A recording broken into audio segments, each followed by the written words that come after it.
everyone, welcome to the new year, new video. 2023 is upon us. I hope everyone had a lovely Christmas. Hope Santa was good to you all, and I hope you had a fantastic new year as well. Now, just doing a little bit of a different video here on the channel. It's more for, obviously, there'll be a lot of people starting the gym or starting to exercise coming into the new year. New Year's resolutions and just general change of lifestyle for a lot of people. So I thought I would do this video as a little bit of my tips and pointers for those who are maybe looking to start exercising this year, start going to the gym, maybe beginners that are just starting out that may not be as knowledgeable as some others. That's just a few tips, a few pointers, and even if you are already an expert or familiar with the gym or familiar with exercising, just stick around for the end of the video. You might have something in here that you don't already implement into your plan, or something that you may not have thought about previously, and this might shine a bit of light on a situation for you. So it's not just for beginners, everyone can take something away from this as well. Now, I'm not an expert by any means. I have worked out for a number of years, but on and off, nothing as consistent as I would like, but I do have a bit of background knowledge on it. So yeah, might be helpful to a lot more people, a lot more than you think. Tip number one, and what I think is going to be the most important tip for a lot of people just looking to start, is don't worry about doing everything that the professionals do or going in and copying all these moves that the bodybuilders and things do. If you are a beginner, you're going to get a lot more benefit from basic movements. Like if you haven't ever run before, you're going to burn a lot more calories doing things like that than someone who runs all the time. So when your body is getting used to it, it's more about just being active and moving in general. A lot of people sort of put off starting going to the gym or starting exercise because they don't really know what they should be doing. To that, I would say just do a little bit of research. Just have a little look at some of you can get online programs. You can even just look up some exercises online. There's a lot of websites that will put on just different fitness routines, or you can search up some of the celebrities, some of their workout regimes for movies, etc. And of course as well, if you do know what you're going into, if you do a little bit of research, a little bit of background, and you go ahead and go into the gym, that sort of motivates you to get in, keeps you focused, you know what you're going in for. Of course, if you are new, a lot of it will just be the first time that you've used things like that in the gym, or if you are just getting back from a recovery, recovering from an injury for example, then it might be a case of you haven't used a lot of that equipment in months, maybe even years. So it'll be good to just get back, get familiar with all the equipment and all the exercises, and then focus on implementing all the harder programs and build your way up. But I think point number one, just getting back in as a starter, base level, just get in, just get moving, and just get the basics down. Don't worry about anything too complicated at this point. Tip numero dos for new beginners going to exercise, anything like that. Take a partner if you can, take a partner or even a group. I know for myself, I tend to get motivated by others, so it's a bit harder for me to just go alone, get my head in it, and I feel like I maybe take a little bit longer of a rest, or I'll maybe cut out a certain exercise or certain sets if I can't be bothered. But I feel like if someone else is there to push me along, we can switch up the sets, I'll recover, they'll work, and we sort of do it that way. Then I feel more motivated to get a full workout in, push myself, obviously push each other. That's one of the things that, especially when you're lacking a little bit of motivation or a little bit of discipline, someone else that's going, or maybe be that boot up the backside that maybe gets you off the couch or out your bed and gets you to go. Likewise as well with progress, it's good to compare and relate to someone else who's maybe started off at the same level as you. They might be a little further on down the line, but if you both start at a point and then see where you end up, it's nice to look back and see, for example, how much you were able to lift here and now how much can you lift. So it's always nice to maybe take a partner and just have someone to bounce off of and someone to relate to. Tip 3, I don't know why I'm doing it with 2 hands, that's 6. Tip 3, don't worry about anyone else in the gym, just focus on yourself. Now, That's one thing that a lot of people say that maybe puts them off, is that when you go to a certain gym, there's a certain stereotype of the people that are in there, um, you know, aren't as friendly, or don't really like helping other people out, that kind of thing. Now, every gym I've been into, of course, you get people that are, they'll go in, they'll do their routine, don't really like talking to people, and that's just the way some people like to work out. For me personally, you know, I always like to look around, just see if anyone's struggling, or if anyone comes to me and needs spotted, then, you know, I'm more than happy to help people out. Likewise, I would expect people to, jump at it and be willing to help other people out as well, obviously, if they've got a bit of knowledge on that. As well, a lot of the things in the gym, you probably hear it quite often, is everyone is in there just to better themselves. So nobody's there to put anyone else down. They're in there focusing on working on their own physique or their own fitness. So everyone's got their own reason to be there. And I think as well, you get a good range of people in the gym. You get people of all different walks of life, different ages, different fitness backgrounds. So it's nice to absorb that and take all that in. And another thing to remember as well is that no one really cares too much what you're doing in there, unless you're doing something absolutely atrocious that's, a danger to yourself and it's not safe, then someone might step in. But if you're just in there doing your workout, nobody knows why you're in there or what you're doing. I think there's just a resounding respect in the gym community where everyone just respects the hustle that everyone's putting in. So that would be tip number 3, is don't worry about anyone else, just focus on yourself.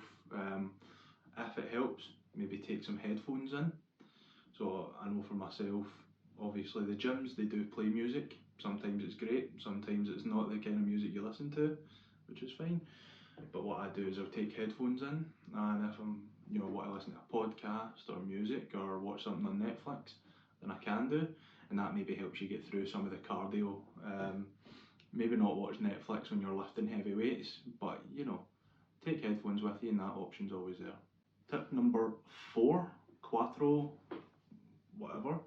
Um, Tip number 4 would be focus a lot on the form rather than lifting heavy.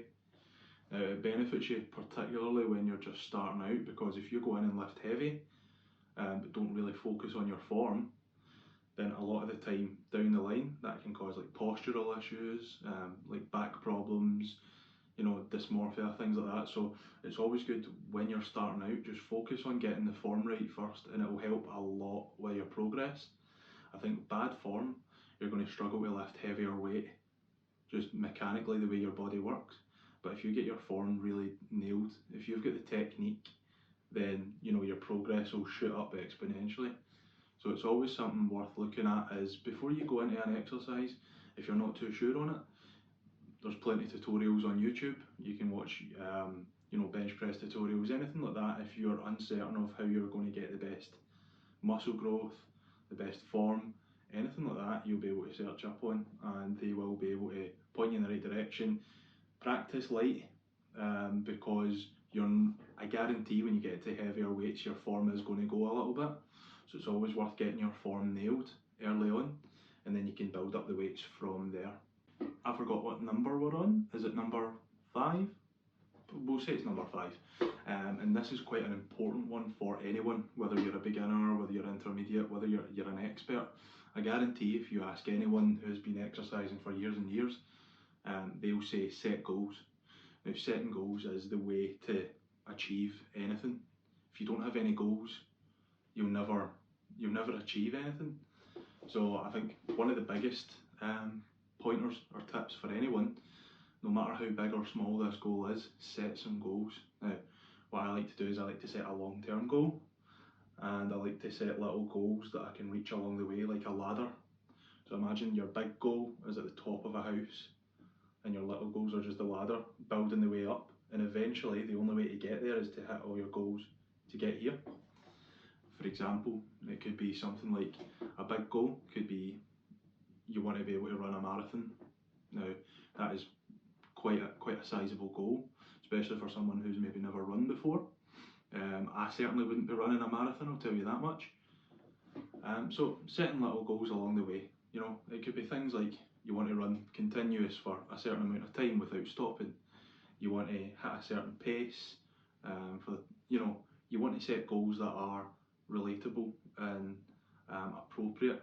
You know, things that, for example, if I wanted to run a marathon, I wouldn't be focusing on, you know, bench press, squats, deadlifts as much as I would be if I was, you know, wanting to run a, you know, a bodybuilding competition, for example. So it's got to be relatable to your overall goal, and you just work towards that. Now, for some people, it might be, you know, go out for a walk after work, or it could be something a little higher up. You know, like you want to run a certain amount of, you know, a certain distance every week. You want to have a step goal. Step goals are really good for it, because without thinking, you're working on the steps, but obviously your body is doing that movement, which is exactly what we want.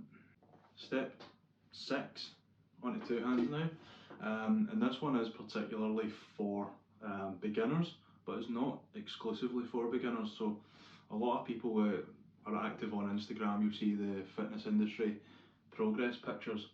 Progress pictures are massive. What I always recommend is when you start out, no matter what level you're at, some people start, you know, an 8, 10, 12 week block of training. At the start, they'll take a progress picture, you know, a few angles in the mirror, front, back, anywhere, you know, noticeable, obviously within reason. And then at the end of that block of training, or however long you've been training for, take pictures along the way as well. Now that'll not only be able to show you how far you've come at the end, but whenever you are feeling demotivated or feel like you aren't getting anywhere, look at those pictures and just notice how far you've come. Again, you know, dropping things like a pound, a stone, you know, hitting a weight goal, that'll be visible in the pictures as well.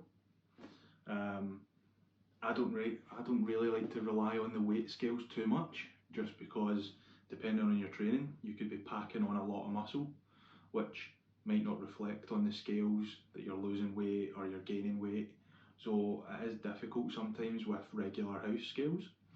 But with progress pictures, you can definitively see, for example, okay, I was here, I'm now here. Or even if it's not going as well, you could say, oh, I used to have abs, and now I'm losing some of those abs, and that helps you adjust where you're going. So it's always worth taking progress pictures as well. It's good motivation for a day that you are having a down day, and it'll maybe force you to get out of your bed and work towards bettering that. Tip number 7, set. Now this is one that this is what I'm putting into practice, is join a club or go to classes, or, you know, things that it doesn't feel like you're working out. The activities, you know, going to play football. Yeah, I know for myself, I play football, so that's something like join a football team or go and play five-a-side football, something relatable. Or if you're, you know, into boxing, you can start going to your boxing classes. You can, you know, there's classes all over the place that are always available for people, especially new beginners as well. Just after the new year, I see a lot of places doing like beginner entry classes, which is perfect if you want to get involved. So that's something that I'm certainly going to implement into my routine as well, is look at some of these classes and see if I can get myself along to them. And then sometimes that doesn't feel like you're working out, but believe me, you notice a difference. Tip number 8, and this will be the final video tip of the video. It'll be the final video of the tip, I guess. Tip number 8 is going to be, if you are anxious about getting into a gym setting or anxious about working out, buy home equipment, you know, like I have here. Now, I still go to the gym, I still have my gym memberships, but this is nice for those rainy days when you are stuck in the house, you're in a rut, you can't be bothered going out. I just come upstairs and get a quick workout in, or well, I used to. I haven't this year. Shock, I know. But buy some home equipment. You know, buy some dumbbells, kettlebells, maybe further down the line, you know, barbells and machines. We have an elliptical there as well for a little bit of cardio. Something as simple as skipping ropes, you know, weighted bands. There's so many exercises that you can do with some of these things that really, if you're anxious about going to a gym, you can still get a lot of progress in from just this equipment. available on things like Amazon and things like that. That's where I got quite a lot of stuff. So yeah, it's always worth, you know, checking some of the other avenues. If you think the gym is the be all and end all, it's not. Like, you can still make progress and still get fit and still do all that fun stuff in the comfort of your own home, which is ideal. Then maybe later down the line, when you are a bit more comfortable working out, you've got an idea of what you want to do, get yourself down to the gym, show all the boys and all the girls, you know, what you can do, and then you'll be good to go. You know what I mean? So that is something, especially for beginners that are maybe looking to get back into it, or people who are just out of rehabilitation, feeling a little bit self-conscious about their progress dipping maybe, then this is perfect. Well, that is the end of the video, ladies and gentlemen, boys and girls. I hope you did enjoy it. It's the start of a new year, so I thought I would just get this in early doors, just for anyone who's maybe needing a little bit of hints, tips, pointers, anything like that, just a wee bit of reassurance. Yeah, just remember, like, everybody starts somewhere. Everybody's got to begin as a base level. If you go into everything and you're an expert, then what's the point? So yeah, hope you guys enjoyed the video. Hope at least, you know, a few people get a few pointers out of it. Maybe even motivated a few people to go and exercise as well. But yeah, give this video a little like for me, subscribe to the channel if you do fancy it. There is more content coming your way, fitness related as well. So let's start that journey and see if we can help you along the way. But hope everyone has a fantastic new year. Take it easy, I'm out.